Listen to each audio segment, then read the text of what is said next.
kita hadir bersama-sama, bukan hanya tugas Bawaslu, tapi juga tugas kita bersama.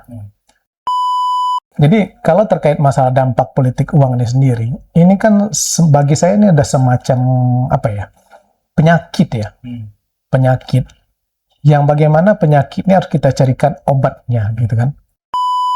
Kalau dibiarkan terus-menerus, ini semacam harus mau tidak mau harus dilakukan gitu loh, seolah-olah seperti itu. Nah, sekarang bagaimana kita cari formulanya sebaik mungkin sehingga dampak ini bisa kita minimalisir, minimalisir.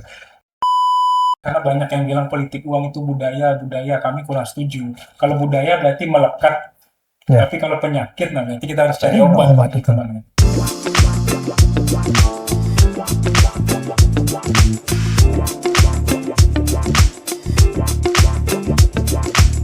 Bismillahirrahmanirrahim. Assalamualaikum warahmatullahi wabarakatuh.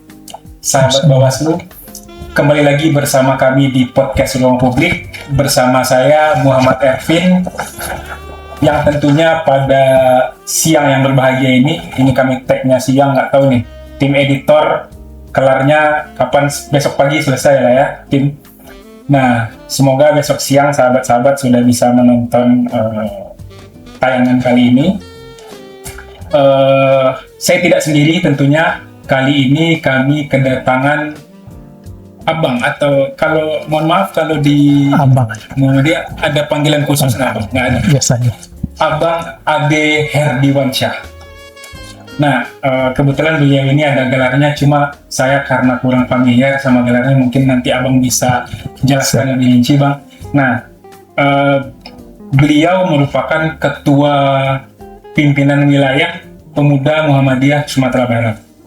Nah, mungkin untuk bisa lebih mengenal narasumber podcast kita pada siang hari ini, kami bisa minta Bang Ade untuk dapat sedikit memperkenalkan mungkin kisah perjalanan, entah itu ke Muhammadiyahannya atau mungkin perjalanan dari pengkaderannya. Sebelumnya juga kami tentunya terima kasih atas kehadiran Bang Ade di kantor Bawaslu Provinsi Sumatera Barat. Baik, silakan Bang Ade. Assalamualaikum warahmatullahi wabarakatuh. Waalaikumsalam. Saya Ade Herdiwansyah, ST Perkim, Ketua Pimpinan Wilayah Pemuda Muhammadiyah Sumatera Barat. Dalam hal ini mungkin saya sedikit bercerita perjalanan saya sebagai kader Muhammadiyah. Saya lahir di Sumatera Barat, tepatnya di Kabupaten 50 Kota Muara Paiti, Kapur 9. Saya besar dan tumbuh itu di Riau, SD sampai SMA di Riau, di SMA Muhammadiyah Pekanbaru. Nah, jadi saya di awal saya aktif sebagai kader Muhammadiyah itu di Ikatan Pelajar Muhammadiyah. Nah, kebetulan juga orang tua saya juga kader Muhammadiyah, pengurus Muhammadiyah di daerah. Alhamdulillah juga ketika SMA saya aktif di IPM, dan juga saya aktif di Tapak Suci. Tapak Suci itu pencaksilat Muhammadiyah. Alhamdulillah pernah ikut di seleksi PON waktu itu di Riau. Jadi agak takut kita. Setelah SMA, saya lanjutkan studi ke Universitas Muhammadiyah Yogyakarta. Nah, di sana saya bergabung dengan Ikatan Mahasiswa Muhammadiyah. Sampai terakhir itu saya Ketua Korkom UMY, Koordinator Komisariat Ikatan Mahasiswa Muhammadiyah di Universitas Muhammadiyah Yogyakarta. Jadi di 2007 saya menyelesaikan studi saya di Yogyakarta. Saya kembali ke Riau. Saya aktif lagi di Ikatan Mahasiswa Muhammadiyah Riau. Pada saat itu saya bergabung di DPD IMM Riau sebagai Kabid Kader Ikatan Mahasiswa Muhammadiyah di Riau. Di 2009 saya hijrah ke Sumatera Barat. Nah, karena kegiatan usaha saya fokusnya di Sumatera Barat, jadi hijrah di Sumatera Barat dan bergabung saya di Muhammadiyah Sumatera Barat. Dalam hal ini tepatnya di Kabupaten Pasaman Barat di awalnya. Saya aktif di Muhammadiyah dan saya aktif di Pemuda Muhammadiyah juga pada saat itu. Di awal saya di Sumatera Barat ini saya sebagai kader biasa, saya ikuti jenjang pengkaderannya. Akhirnya di Musda Pemuda Muhammadiyah Pasaman Barat, saya terpilih menjadi pada saat itu bendahara ya. Periode selanjutnya saya ketua pimpinan daerah Pemuda Muhammadiyah Pasaman Barat, dan periode selanjutnya ketika muswil, 2 kali muswil saya ikut. Muswil pertama saya masuk formatur dan diamanahkan juga menjadi bendahara pimpinan wilayah Pemuda Muhammadiyah, dan muswil terakhir kemarin ikut lagi di formatur. Alhamdulillah dikasih amanah menjadi ketua pimpinan wilayah Pemuda Muhammadiyah Sumatera Barat. Untuk secara studi S1 saya itu sarjana teknik di Universitas Muhammadiyah Yogyakarta. S2 saya di UNAN. Kebetulan di UNAN ini saya ngambil fokusnya studinya Magister Perumahan Pemukiman. Jadi gelar saya itu MPerkim gitu. MPerkim. Sebelumnya MPerkim ini MSI. MSI. Jadi alhamdulillah juga mungkin karena pertolongan Allah, ketika saya lulus pertama itu saya orang pertama yang memiliki gelar MPerkim tersebut. Sekarang masih ada itu, Bang? Masih di UNAN. Mungkin itu perkenalan secara singkat. Mudah-mudahan juga bisa memberikan informasi yang cukup bagi kita semua. Baik, terima kasih Bang Ade. Jadi ada aroma-aroma nostalgianya karena Bang Ade ini asalnya 50 kota. Siap. Kebetulan kami juga sedikit akrab dengan Muhammadiyah 50 kota karena kampung saya sendiri itu di sebelahnya langsung musola dan TK Muhammadiyah Jopang Menganti, kalau Bang Padang Jopang ya. Nah, baik Bang. Tadi saya sempat kepikiran sebelum podcast ini, dan tadi juga ternyata Gayung Bersambut disebut perjalanan singkat oleh Bang Ade terkait IPM, IMM juga Bang. Nah, kami penasaran sebetulnya Bang, gerakan Pemuda Muhammadiyah ini lebih berfokus di mana? Karena kan tadi ada IPM, ada IMM, apakah itu klasifikasi tingkat pendidikan kah, atau klasifikasi usia kah, atau bagaimana? Atau jangan-jangan ada beda fokus gerakan, misalkan gitu? Ya, di Muhammadiyah sendiri kan, Muhammadiyah ini kan organisasi kader gitu kan. Tentu pengkaderan ini kan berjenjang. Banyak juga organisasi-organisasi lain, tapi barangkali mungkin wadahnya tidak sekomplit di Muhammadiyah. Karena Muhammadiyah ini juga salah satu kegiatannya itu di pendidikan, tentu kan ada celah untuk melakukan distribusi kader melalui itu tadi jenjang pengkaderan. Jadi nanti di Muhammadiyah itu yang tingkatan pelajar nanti aktifnya di Ikatan Pelajar Muhammadiyah, begitu kan. Betul-betul bagaimana Muhammadiyah mempersiapkan kadernya untuk regenerasi yang akan datang. Kalau udah masuk nanti tingkatan mahasiswa, silakan bergabung dengan Ikatan Mahasiswa Muhammadiyahnya, gitu kan. Dan juga tidak menutup kemungkinan kadang-kadang juga ada yang kawan-kawan yang dari IPM bergabung di organisasi yang lain. Kita nggak persoalkan itu. Yang penting kan sama-sama kader, gitu kan. Kebetulan pada saat ini kan saya sudah tidak mahasiswa lagi. Tentu saya bergabungnya di Pemuda Muhammadiyah, kayak gitu kan, Pemuda Muhammadiyah, dan juga saya aktif juga di Muhammadiyah, kayak gitu kan. Dalam hal ini Muhammadiyah ini betul-betul menyiapkan lab pengkaderan itu bagi saya cukup sempurna, gitu kan. Cukup sempurna. Ya, bagaimana kita bisa memahami dengan baik proses pengkaderan berjenjang ini betul-betul menjadi inilah semacam apa ya? Bagi saya ini harta yang sangat berharga, dan mungkin tidak semua orang bisa dapatkan ini. Kebetulan saya mengikuti jenjang pengkaderan itu betul-betul dari bawah gitu sampai saat ini, gitu kan. Ya, mudah-mudahan ini bisa menjadi bekal saya untuk ke depan. Mungkin seperti itu, Bang. Nah, karena ini podcast ruang publik, pasti akan akrab dengan kepemiluan. Cuma sebelum kita berangkat ke hal-hal yang terkait pemilu, ada satu lagi yang sebetulnya membuat kami penasaran. Muhammadiyah ini kan kita tidak ada yang meragukan militansinya terkait reformasi pendidikan, Bang. Betul. Nah, kenapa pendidikan? Dari sekian banyak sektor mungkin di hidup kita ini, kenapa pendidikan? Ya, gini. Ketika Muhammadiyahnya lahir kan, Ki Haji Ahmad Dahlan itu kan memang fokusnya ke sana, kayak gitu kan, memikirkan umat. Yang paling dekat dengan tatanan paling dekat, grassroots paling dekat itu adalah pendidikan. Kan? Pendidikan itu kita nggak membeda-bedakan kasta, gitu kan. Dan Muhammadiyah juga hadir bukan hanya di lingkungan-lingkungan Muslim, di non-Muslim kita hadir kayak gitu kan. Jadi pendidikan ini juga kan hak harkat hidup orang banyak kayak gitu kan. Kadang-kadang orang tidak punya kesempatan untuk berpendidikan, mendapat pendidikan yang layak. Tapi Muhammadiyah hari ini hadir di mana saja, bahkan sampai ke Papua, di pelosok pun juga kita ada. Barangkali belum tersentuh oleh pemerintah, Muhammadiyah di situ ada gitu. Dan juga kita punya rumah sakit yang terus melayani masyarakat dengan baik kayak gitu kan. Ya mudah-mudahan ini adalah betul-betul semangat yang dimunculkan oleh Ki Haji Ahmad Dahlan ini terus tertular kepada kita generasi Muhammadiyah di masa yang akan datang.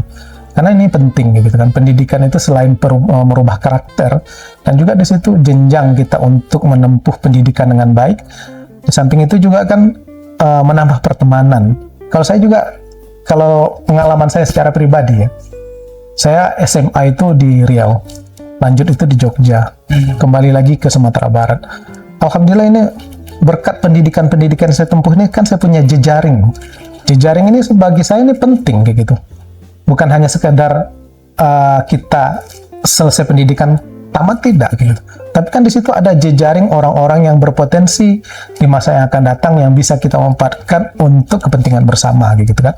Dalam artian kita bisa mencari informasi di situ, kita bisa mencari kesempatan-kesempatan yang lain tentunya yang positif kayak gitu di situ. Oke, seperti itu. Nah, kita nggak kaget lah dengan sepak terjangnya kader-kader Muhammadiyah dalam politik maupun pemilu, karena banyak juga kader-kader Muhammadiyah yang jadi komisioner Bawaslu misalkan atau KPU, atau kalau kita lihat pemantau pemilu itu di Jabodetabek itu JPPR itu banyak kader-kader Muhammadiyahnya.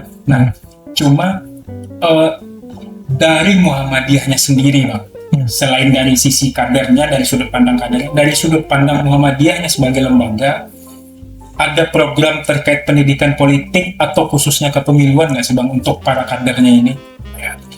Nah, jadi gini, Bang, kita itu kan di Muhammadiyah itu ada ideopelitor gitu kan. Apa kan? Ideologi pendidikan politik, dan dalam artian di sini kita kan bahas itu isu-isu terkait masalah perpolitikan hari ini gitu kan. Di samping itu juga kan kita ada sekolah kader gitu kan, ada sekolah politik di situ kan. Di sekolah politik pun juga kita dalam artian ada materi-materi terkait masalah pendidikan politik gitu kan. Tentunya tidak semua juga yang hobi ke situ kan. Nah, dalam artian di Muhammadiyah itu bukan semuanya orang-orang aktor politik gitu kan. Di Muhammadiyah itu ada aktor sosialnya, aktor akademisnya, aktor politiknya, aktor-aktor yang lainnya kayak gitu kan. Dalam artian di Muhammadiyah tuh cukup luas lah ruangnya kayak gitu kan. Jadi kalau terkait pendidikan politik ini sendiri, kalau terfokus mungkin tidak, tapi dalam artian ada beberapa kegiatan-kegiatan yang coba kita sinkronkan dengan persoalan-persoalan politik hari ini, mungkin dengan ranah diskusi, dengan wadah-wadah stadium general kayak gitu kan, atau pelatihan-pelatihan lainnya kayak gitu kan. Nah, misalnya hari ini barangkali ke depan nanti Bawaslu bisa join sama pemuda Muhammadiyah untuk berkegiatan. Kita cari nih bagaimana kira-kira ke depan ada enggak suplemen yang baik untuk mengatasi politik uang misalnya. Nah, itu kan barangkali itu kan perlu kita duduk bersama untuk itu. Mungkin seperti itu. Nah, Abang udah nyinggung terkait politik uang nih, Bang. Ya. Tapi kita menuju segmen. Nah, Bawaslu tidak memungkiri masih banyak praktik politik uang, karena toh juga ada beberapa temuan Bawaslu di pemilu lalu. Itu bahkan ada yang tangkap tangan, Bang, terkait politik uang. Nah, ada dua pertanyaan saya nih, Bang. Yang pertama, pandangan Muhammadiyah Sumatera Barat lah, karena Abang di sini kan mewakili itu, atau mungkin pandangan Abang pribadi juga boleh, terkait pemilu 2024 lalu. Dan kedua, politik uang itu dampaknya bagi masyarakat itu apa sih, Bang, sefatal apa? Ya. Ini dalam kacamata ormas Islam, Jadi ini pandangan saya ya. Ya. Kalau saya terkait masalah politik 2024 yang lalu. Pada prinsipnya persoalan politik ini sebenarnya baik, gitu. Baik. Tapi kadang-kadang kan ada aktor-aktor Ya. yang sengaja merusak, gitu kan, merusak tatanan politik ini, gitu kan. Nah, kita sebagai organisasi kepemudaan tentu kita berpikir bagaimana kita mencoba mengurangi hal-hal semacam ini sehingga tidak betul-betul sampai ke grassroots masyarakat ini, gitu kan.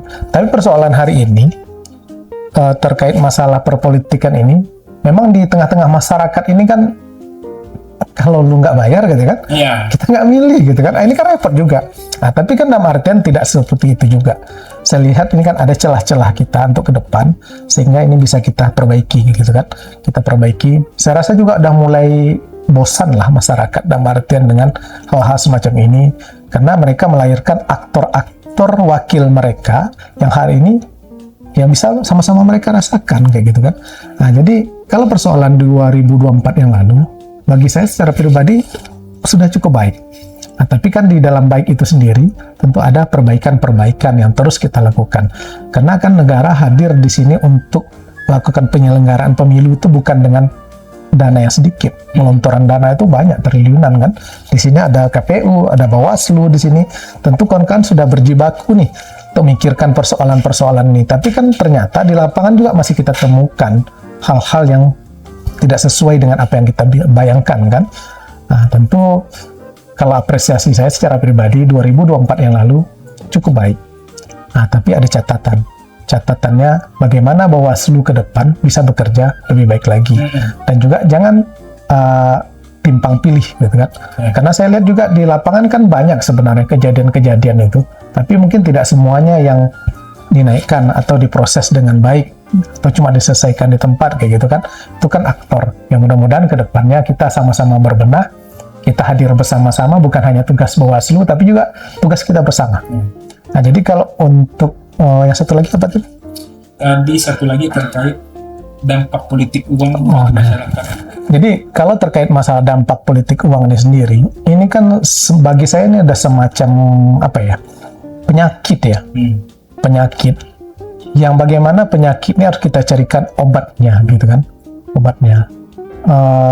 Karena kalau saya lihat, kalau dibiarkan terus-menerus, ini semacam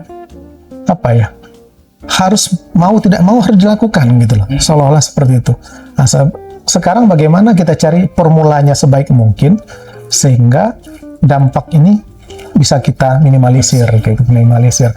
Kalau dampaknya secara langsung yang kita rasakan, tentu menjelang pemilu, mungkin putaran uang itu nggak sedikit ya di tengah-tengah masyarakat. Bahkan juga kayak ada transaksi kayak pasar, gitu kan. Syanu, sekian, kayak gitu kan. Saling timpa. Kadang-kadang dia lihat kan, saya nih dapat segini, dia segini, seolah-olah seperti itu, gitu kan. Ini kan secara pendidikan politik bagi kita kurang baik, tidak baik. Kita harus sama-sama hadir di sini, memberikan edukasi sebaik mungkin ke masyarakat bahwa ini tidak benar, gitu. Kalau kita ingin punya wakil atau pemimpin kita ke depan lebih baik, betul-betul lah kita pilih yang terbaik, kayak gitu kan. Saya rasa hari ini juga banyak kok anak-anak muda yang potensinya luar biasa, tapi tidak punya kesempatan dalam artian kalah dengan mindset mereka itu, penyakit tadi, gitu kan. Saya nggak punya uang, tapi saya cuma punya kemampuan, ya itu kan repot, kayak gitu kan. Nah, jadi hari ini kita berharap Bawaslu nih memberikan ruang-ruang itu nanti sehingga anak-anak muda yang punya potensi yang luar biasa juga bisa ada kesempatan ke depan. Jadi tidak berpandangan, tidak punya mindset lagi kalau nggak ada uang nggak usah ikut ke partai politik, berpolitik, nggak seperti itu. Nah, saya berharap ini ruang-ruang inilah yang harus kita pikirkan bersama-sama, Bang. Saya suka nih Bang istilahnya, karena banyak yang bilang politik uang itu budaya, kami kurang setuju. Kalau budaya berarti melekat, tapi kalau penyakit, nah berarti kita harus cari obat gitu. Nah, kemudian Bang, komitmen pemuda Muhammadiyah untuk pemilu tahun 2029, dan kalau boleh nih Bang, kami minta bocoran sedikit, kira-kira banyak nggak superstar dari Muhammadiyah yang akan turun gunung, entah nanti jadi penyelenggara pemilu atau jadi peserta pemilu? Tipis-tipis aja Bang. Mancing-mancing. Jadi kalau untuk terkait 2029 ya, saya rasa juga kan udah banyak lah. Kalau kita lihat kan banyak itu kayak gitu kan yang mempersiapkan diri. Tapi hari ini perlu kita ingat juga kondisi kita ini kan dalam keadaan berduka sedikit ya, karena bencana yang kemarin yang luar biasa kita rasakan kayak gitu kan.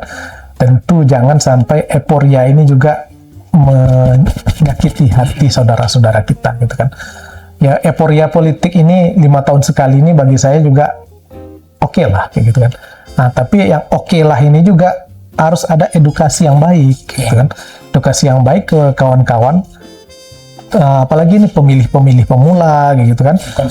Bukan pesta pora gitu kan. Tapi bagaimana kita ini hadir betul-betul sebagai figur yang memberikan contoh di tengah-tengah masyarakat. Baik itu si ayah misalnya atau siapapun nanti kayak gitu, silahkan kayak gitu kan.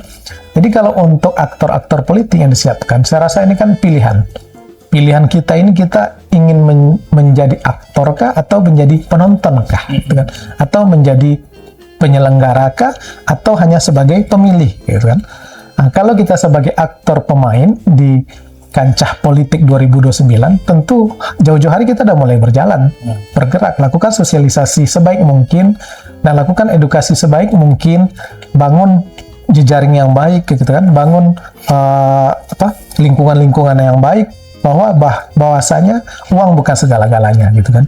Nah, kalau yang kawan-kawan ingin fokus ke terkait masalah penyelenggara, ya siapkan diri kawan-kawan. Bukan hanya nanti siapnya ketika udah mau rekrutmen baru cari senior-senior kan, minta rekom itu udah nggak nyamannya lagi. Kalau kita rekom orang-orang yang betul-betul punya kemampuan nggak masalah. Ini kan kadang kan kita rekom ternyata orang-orangnya nggak punya kemampuan, nggak lolos, dia marah sama kita kan, repot kayak gitu kan. Nah, jadi kawan-kawan juga bukan hanya kita ingin pemilu 2029 besok pemilu yang sangat baik, mulai dari penyelenggaranya maupun aktor politiknya gitu kan, sama-sama inilah konven lah, sama-sama berimbang lah gitu kan, sama-sama memahami peranan masing-masing. Yang sebagai aktor politiknya mainlah sebaik mungkin, yang penyelenggaranya siapkan sebaik mungkin, sehingga kita mengalahirkan figur-figur pemimpin-pemimpin pilihan itu betul-betul yang sesuai harapan dari masyarakat kayak gitu kan. Ini penting bagi saya, sangat penting, karena kalau tidak kita lakukan itu kacau Bang, kacau. Kita ingin anak-anak 2029, anak-anak muda kita khusus di Sumatera Barat yang ingin fokus di perpolitikan, saya rasa waktunya di 2029 besok kayak gitu kan. Saya lihat juga aktor-aktor tua nih udah mulai banyak nih mulai bergeser kayak gitu kan. Ini kesempatan bagi anak-anak muda, tapi sekali lagi saya berharap ayo kita sama-sama kita kurangi dampak politik uang, karena itu penting. Jangan kita rusak mental regenerasi ke depan. Mereka punya potensi tapi nggak pede karena tidak punya kemampuan finansial yang baik. Jadi itu saya rasa itu perlu sama-sama lah, bukan hanya tugas Pemuda Muhammadiyah, tugas Bawaslu juga kayak gitu kan. Kami siap di Pemuda Muhammadiyah berkolaborasi dengan Bawaslu. Jadi kalau kode dari Bang Ade regenerasi kan? Jadi intinya pemilu 2029 itu jangan sampai adu uang lagi, tapi adu gagasan, Bang. Adu gagasan dan pemilu berdusana. Jangan nanti antara ayah sama anak ribut kan? Ribut. Nggak bagus. Oke. Nah, terakhir nih Bang, program Bawaslu, khususnya Bawaslu Sumbar Bang, yang diharapkan dan mungkin bisa dikolaborasikan nanti dengan Pemuda Muhammadiyah. Siap. Kalau kami pada prinsipnya terbuka, sangat terbuka untuk program kerjasama gitu kan, apalagi dengan kawan-kawan Bawaslu, dan saya juga di beberapa ruang-ruang diskusi sering saya sampaikan juga, kalau untuk kerjasama untuk misalnya sosialisasi itu jangan sekedar formalitas, betul-betul lah yang berkualitas dilibatkan di situ gitu kan, kawan-kawan organisasi kepemudaan yang punya tanggung jawab, bukan hanya sekedar untuk memberikan laporan gitu, enggak gitu. Karena di lapangan kan sering kita lihat juga hasilnya juga nggak maksimal gitu kan. Kita berharap kawan-kawan yang ditunjuk nanti yang kerjasama dengan Bawaslu itu betul-betul yang kredibel. Nah, jadi selain dia sebagai joinnya Bawaslu, dia punya tanggung jawab moral untuk menyampaikan pesan-pesan Bawaslu ke tengah-tengah masyarakat, bukan hanya sekedar untuk MOU kerjasama saja gitu kan. Nah, jadi tugas kita ini berat sebenarnya. Kawan-kawan Bawaslu ini berat juga, begitu kan, bukan mudah begitu kan. Nah, kami juga tentu dari Pemuda Muhammadiyah mempersiapkan diri juga. Bagaimana program-program ke depan betul-betul program yang tepat sasaran. Mengapa kayak gitu kan? Kadang-kadang saya berpikir, mengapa nggak dilegalkan aja politik uang ini sekalian supaya nggak repot kayak gitu kan? Supaya nggak repot. Misalnya dibatasi, misalnya boleh memberikan bantuan uang 100.000 maksimal kayak gitu. Tapi ada aturan gitu. Kalau nggak ada aturan mana berani juga kan? Tentu kawan-kawan juga takut juga kalau sana itu kan. Nah, jadi dalam artian kalau memang tidak ada jalan, ya saya rasa ya disahkan aja peraturan seperti itu biar sama-sama semuanya kan. Nah, tapi kalau sana bisa jangan, sehingga kos politiknya biar sedikit ringan. Karena kos politik kita kan termasuk yang sangat berat kayak gitu kan. Apalagi isu-isu yang beredar hari ini kan terbuka tertutup. Nah, ini kan repot lagi nih. Terbuka tertutup gitu kan. Apakah terbuka atau tertutup? Ya barangkali kita tunggulah pengesahan selanjutnya kan. Mungkin itu. Apakah masuk prolegnas apa? Oh iya, siap. Baik. Nah, nggak kerasa mungkin udah lumayan lama obrolan kita nih Bang. Siap. Kami ucapkan tentunya sekali lagi terima kasih banyak Bang atas kehadiran Bang Ade di kantor Bawaslu Provinsi Sumatera Barat sekaligus menjadi narasumber podcast Ruang Publik. Kami harapkan tentunya dan kami tentunya juga mempersiapkan diri dengan matang untuk kolaborasi dalam menyambut pemilu 2029. Kami berharap dukungan penuh nih Bang dari Pemuda Muhammadiyah di bawah komando Bang Ade untuk dapat bekerja sama dengan Bawaslu dalam melakukan pengawasan. Sekali lagi terima kasih Bang Ade. Kami juga sampaikan kepada sahabat-sahabat yang menonton dari rumah untuk terus memantau media sosial kami dan juga YouTube Bawaslu Sumbar. Di Instagram juga ada Bawaslu Sumbar, kemudian di TikTok juga. Nah, jangan lupa like, subscribe, dan share video-video ini juga tonton di YouTube karena sebagai informasi Bang, kami hampir setiap hari ini podcast sekarang karena memang goal Bawaslu, karena kan Bawaslu Sumbar menyadari bahwa proses pemilu itu bukan proses singkat yang bisa kita capai hanya dalam, kalau tahapan pemilu itu kan kalau tidak salah dimulai 20 bulan itu kan singkat. Dan kita paham betul bahwa tidak akan sampai kepada masyarakat dalam hal pendidikan politiknya. Kalau tahapannya bisa lah dikerjakan, cuma kalau pendidikan pemilihnya ini nggak akan bisa lah. Makanya kami bersepakat untuk melakukan pendidikan sedari dini, yang mana sebetulnya kalau pemilu itu berarti masih 3 tahun lagi. Cuma semoga pesan-pesan, apalagi pesan Bang Ade tadi tersampaikan, khususnya bahwa politik uang itu penyakit, Bang ya. Baik, kita mungkin sebelum penutupan kita ada tagline Bawaslu, yaitu Bawaslu bersama rakyat awasi pemilu, bersama Bawaslu tegakkan keadilan pemilu. Namanya ada salam ya Bang? Enggak, pada prinsip begini biasanya. Siap Bang. Bawaslu bersama rakyat awasi pemilu, bersama Bawaslu tegakkan keadilan pemilu. Siap Bang?